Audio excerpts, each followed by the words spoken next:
Hey there, I'm Chappie, and this is Sketching Out Lorcana. Last time I talked with you guys, we talked about emphasis, and my starting example detailed how in Sleeping Beauty, Maleficent the Dark Fairy differs so greatly from the good fairies. This week, our topic is very similar, and the best way to demonstrate our topic is through a Disney trademark, heroes and villains. To celebrate the announcements made at Lorcana's D23 panel, let's take a look at three characters from an upcoming Lorcana inclusion, Disney's Pocahontas. Now the characters we're going to look at are our three main ones, our two protagonists, Pocahontas and John Smith, and then our antagonists, Governor Ratcliffe. While it isn't apparent on first glance, the color schemes come to play in these characters. Pocahontas' main color throughout her outfit is yellow, while John Smith's is blue. When mixing the colors blue and yellow together, you get the color green.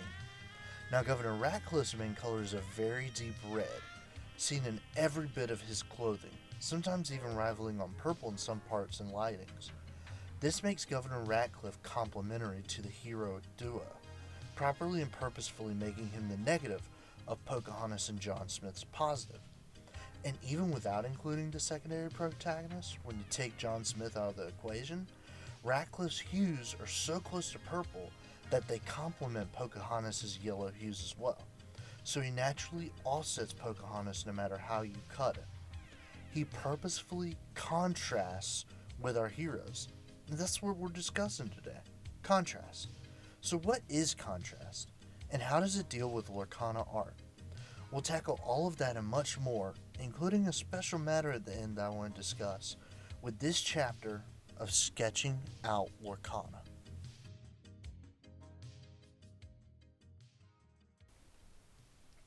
Let's start this off like we always do. What is contrast? Well, in broad terms and meanings, contrast refers to a great difference between one thing and another, being highlighted by how starkly different it is. When one thing contrasts with another thing, it means not only are they at odds, they are highly and purposefully set at odds. Like I said before, Disney heroes and villains perfectly portray this because their designers create them to be starkly at odds with one another. I can just show you the images of these heroes and villains and you can see how they differ. Simba and Scar, Hercules and Hades, Rapunzel and Mother Gothel. They're designed purposefully to show us which one we are rooting for and which one we are rooting against. So how does contrast apply to art? Well, it's the same application, but in an art medium. Contrast in art is when you create striking visual differences with opposing elements. Now, I can already get a read on where your guys' heads are at right now.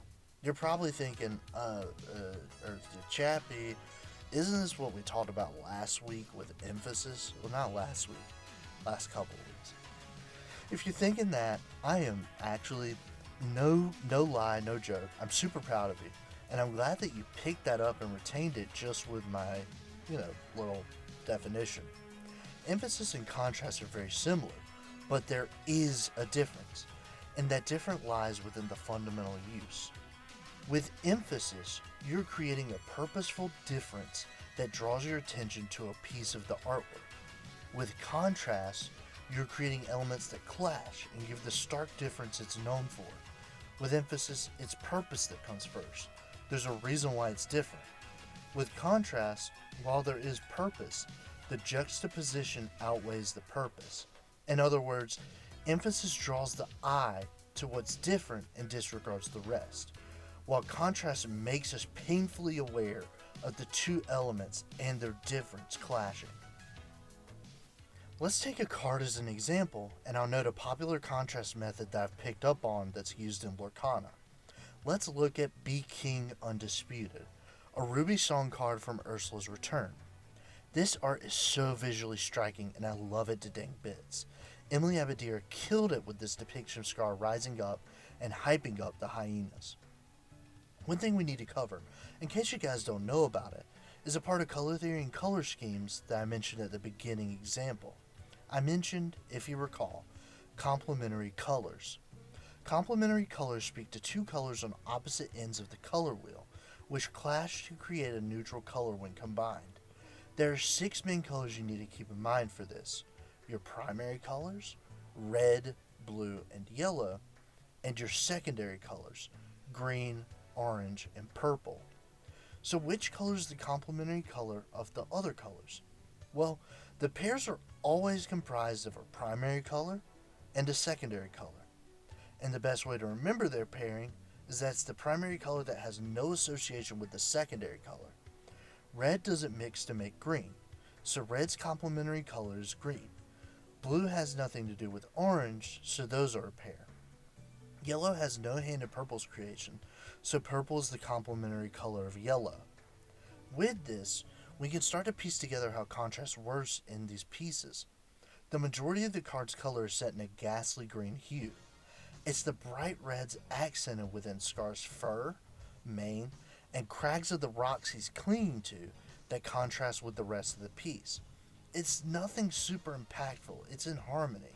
So it gives us a focus on both the foreground with Scar and the background with the hyenas. Let's take a glance at another example. Shere Khan, menacing predator. This piece is super interesting because this awesome artist duo, Matthew Robert Davies and Leonardo Giamichel, really hit home how Shere Khan contrasts with the environment in this art. So as we can see, Shere Khan is given red shades to his stripes, subconsciously letting us see him in full as red, and making him stand out amongst the immense onslaught of green hues. However, if you look at the majority of this coloring and really focus on Shere Khan, you notice that there's also tons of orange colored into his figure as well. Funnily enough, to contrast with that, there's also hints of blue here and there within the ferns of the jungle surrounding him. So no matter how you look at it or decipher the coloring, something within the majority contrasts with something of the minority within the other. That is absolutely genius. Now we head over to our subject of this week's thumbnail, Mulan, Soldier in Training. Y'all know I had to talk about Mulan. I'm always going on about how cool she is. Mulan's clad in her iconic green armor, surely facing towards an army of menacing glimmers firing arrows at her. As you can see within the background, she's in front of a burning ember, flames licking at the framework of burnt houses and crags of cliffs. The colors of the fire soar further to frame the back of Mulan, her upper half of green armor backlit by the roaring blaze of red. In fact, it's yet another mix of complementary colors clashing. The fire's light is sent out in some orange hues as well, making them course through the snow to have a disagreement with the blue shades added there. It's a masterful dance that Cookie has weaved within this art. There's 3 examples off the bat, and I have yet to hit our other complementary color combos, just staying with the main theme of red and green. Let's move on to another couple of colors complementing one another with these examples, and then we'll hit more ways to provide contrast. Belle, Untrained Mystic, is a gorgeous card.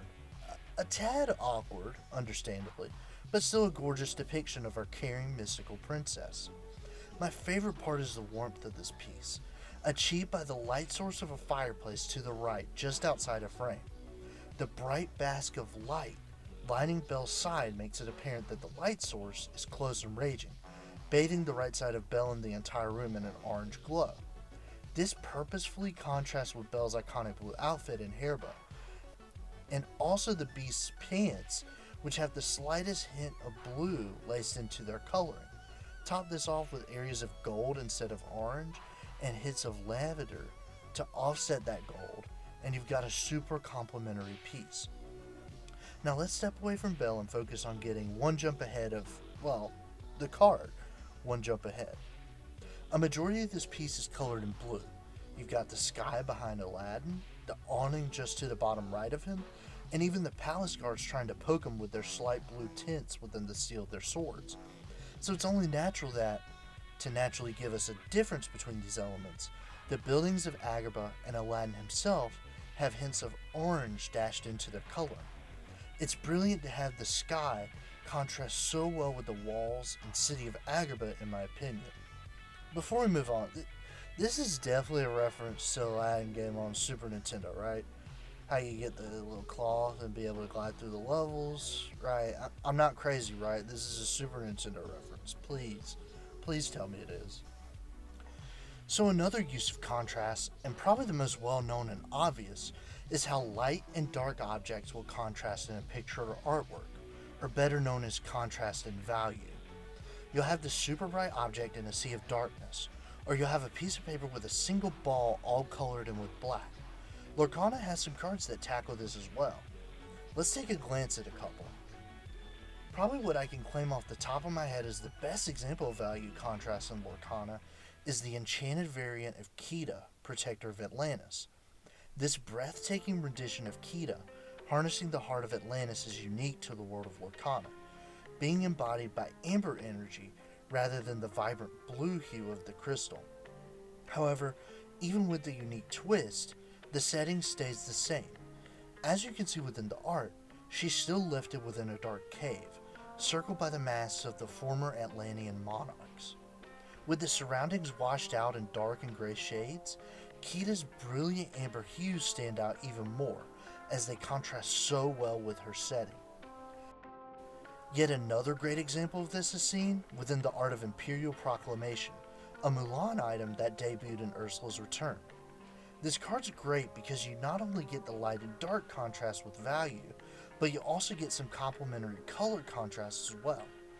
To start off with our main focus, the proclamation is front and center, with brilliantly bright ruby hues. This is offset by the background, threatening to be pitch black, but a rainstorm makes it so that we see color signifying gusts of wind and raindrops hitting the proclamation and soldier's arm.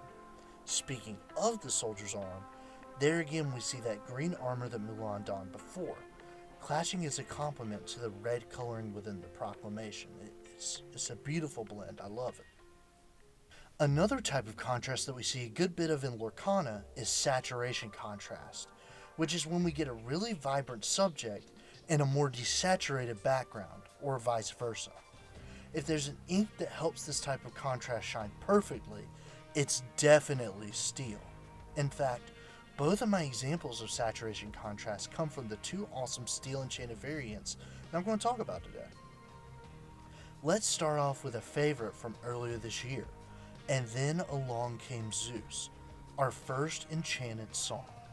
Just as a side note, it took me a bit to come around to this card, because my initial thought process when I saw it revealed was, really? That's the first enchanted song we get?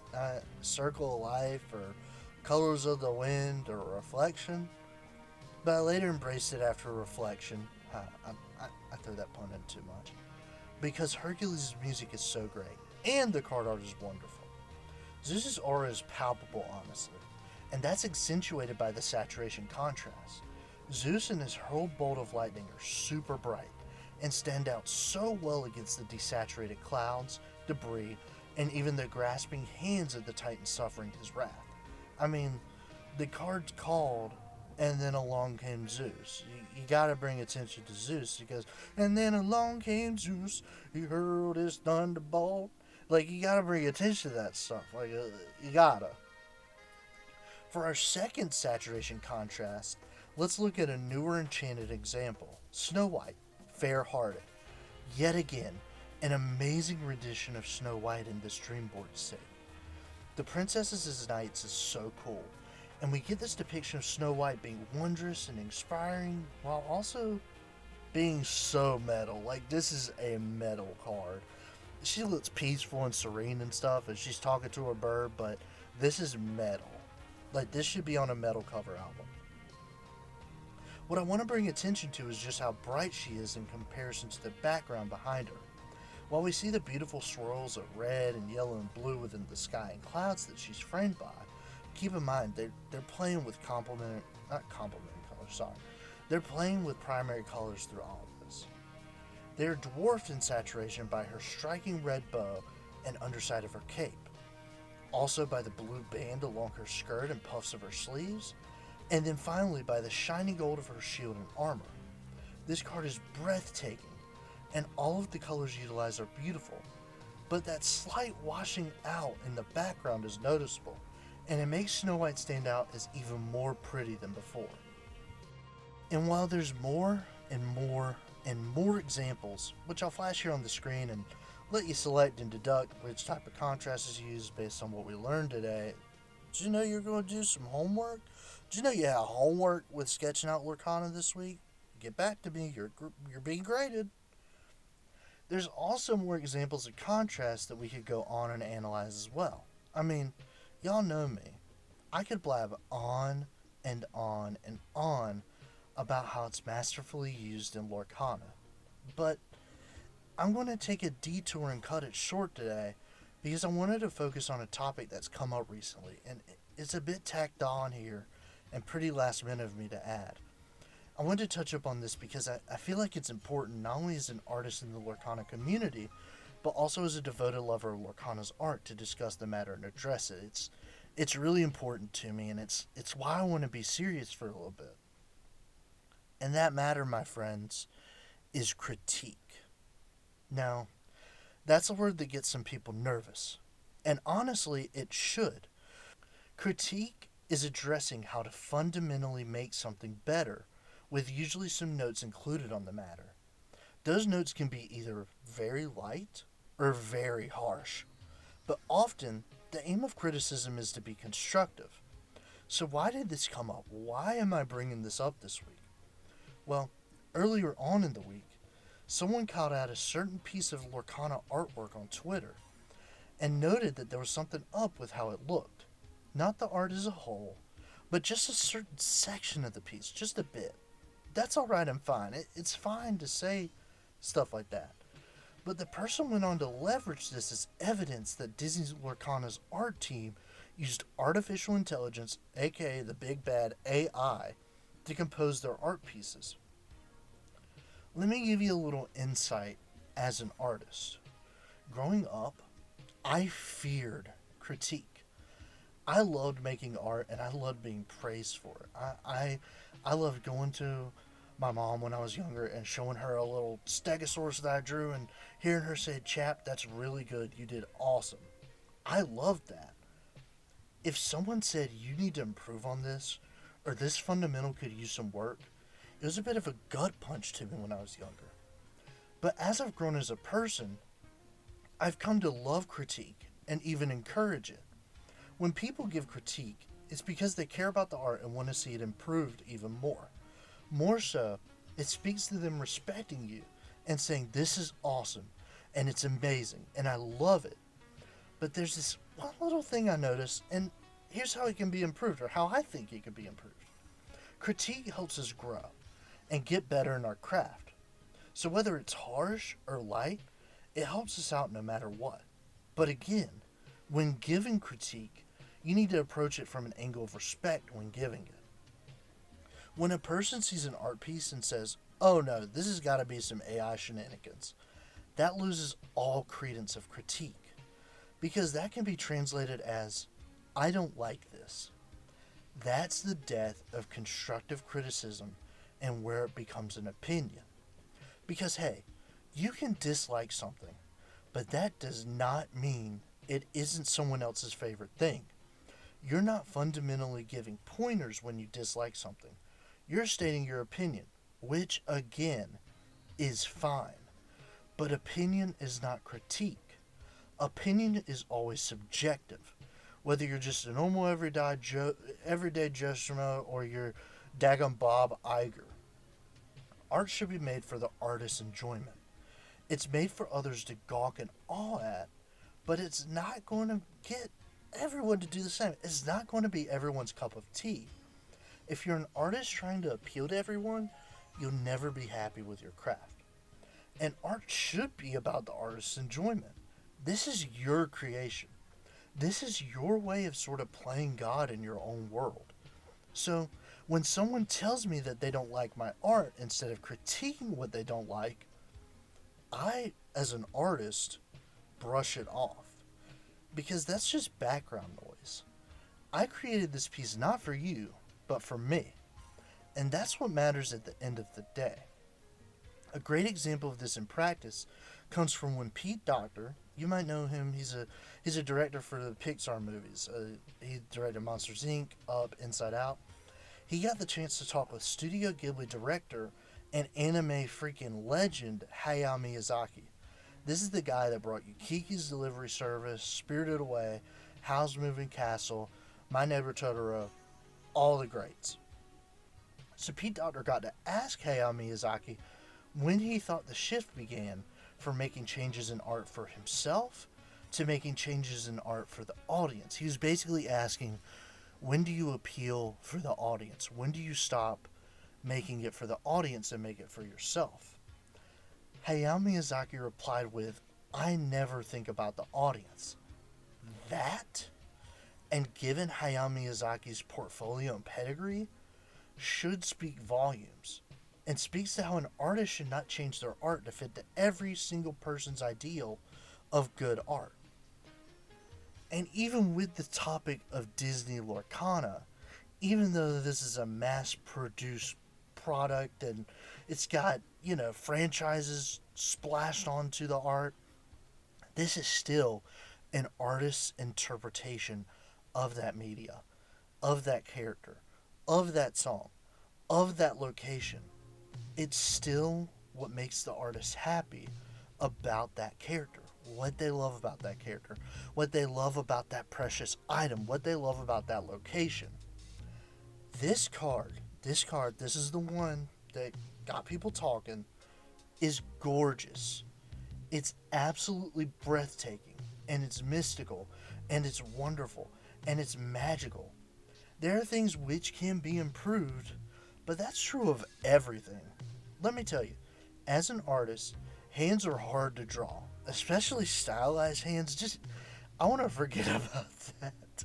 They're so hard. That's basically asking me to do trigonometry on the fly. That's like if my wife jumped in here and was like, hey, let's square root of this, do the geometry. I'd be like, ah. Well, even with, I said I was going to be serious and then I did something stupid. That doesn't detract from the beauty held within this art.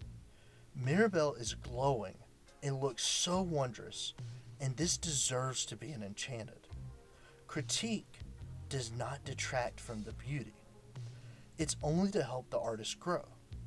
But when we critique, let's promote critical thinking and respect, rather than lumping everything we don't like in with artificial intelligence.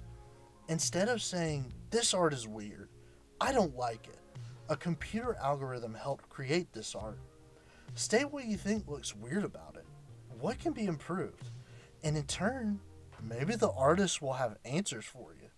Maybe it's a stylistic choice. Maybe it's not because of some new dystopian tool that Ravensburger and their art team at Disney Lorcana have openly and vehemently refuted against. Maybe you'll learn something. That's cool, right? Learning stuff's cool. And above all else, remember to be respectful. Like, maybe the artist doesn't want critique, and that's okay. Like, maybe the artist is like, I'm not really looking for critique on this, and that's fine.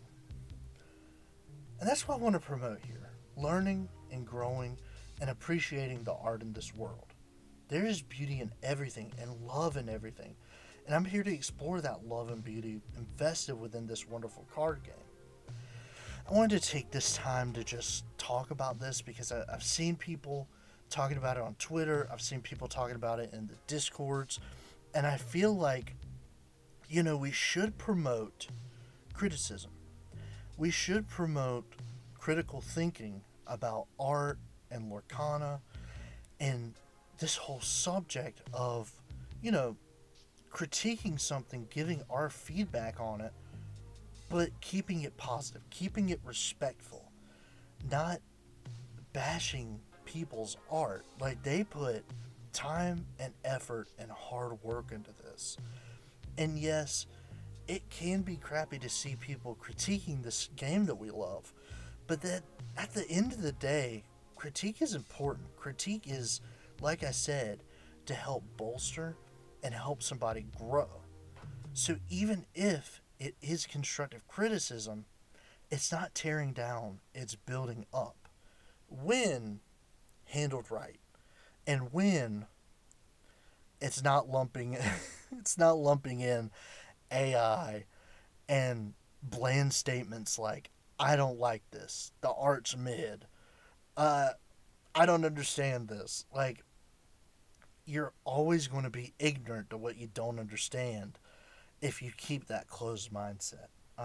But I'm going to cut it off here. I've already yapped enough about it. So, as always, I'm going to cut off the serious discussion, even though I had some crazy stuff I said, silly stuff, stupid stuff. I hope you guys, keep on questing, and I'll see y'all real soon. Thanks for listening. I'll catch y'all later.